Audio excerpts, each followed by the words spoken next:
Practice is definitely the most differentiated part of all of this, though. You can spend some time tutoring, for example, students who haven't yet arrived at the point they're at practice. Maybe they're preparing for the quiz. Maybe they are still on that instructional stage of access to the content. And so you can become their teacher, and for 2 points. You can do a lab, and labs can be inquiry labs when you know nothing about something and you're trying to solve a problem of your own, researching your own question. Or they could be designed labs where you actually follow procedures. Or they could be kind of something in between.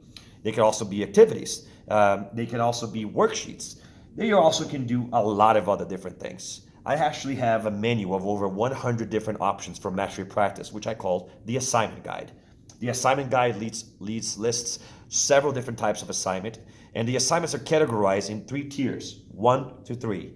Tier 1 is worth 30 points, Tier 2 is worth 20 points, and Tier 3 is worth 100 points. So an easier or shorter assignment will tend to be worth less. Assignments which are more complicated are worth more, or that take longer to do. So I also give bonus throughout this whole thing, in fact throughout the entire mastery process, for use of technology, for collaboration, and for things which are heavier in critical thinking. I'll talk about this a little bit more in another video, but use of these 21st century skills is what the focus of the class should be. So anytime you collaborate, anytime you use technology, anytime that you're doing inquiry or high critical thinking, you're going to find yourself earning more points for the choice of assignments that you do. If all you want to do is a worksheet, memorize facts and stuff, that's not going to be worth that much.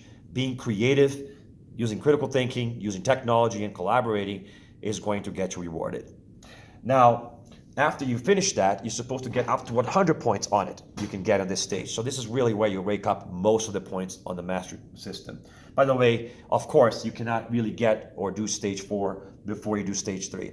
Now, some students will even get this far before the class gets to the stage 2 of the topic, and that's fine. They can still gain from the discussion on or reviewing the topic before whenever that happens. And that was good. If they're further ahead, it's been a while, so it's going to be another chance for them to go over it, which will help them with their final project or final test. Lastly, students who have the time can pursue further advanced topics or advanced projects or advanced practice on the topic in what I call the enrichment segment. Although I usually suggest students to move on to the next topic or unit as soon as they can, and then come back to enrich if they can or have a choice.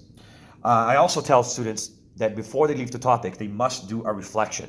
It's a series of questions that kind of like encapsulates what they've learned about the topic. The mastery system works by you have to go through it and gain points. By the time you rake a total of 150 points, plus the reflection tasks, you are allowed to be called completed the process through the mastery system, and you can move on to the next topic. Now, of course, there's a lot of ways to get to 150. For example, if you do notes and you do the warm-up activity and the activation task, and those are really good, you already have 70 right there.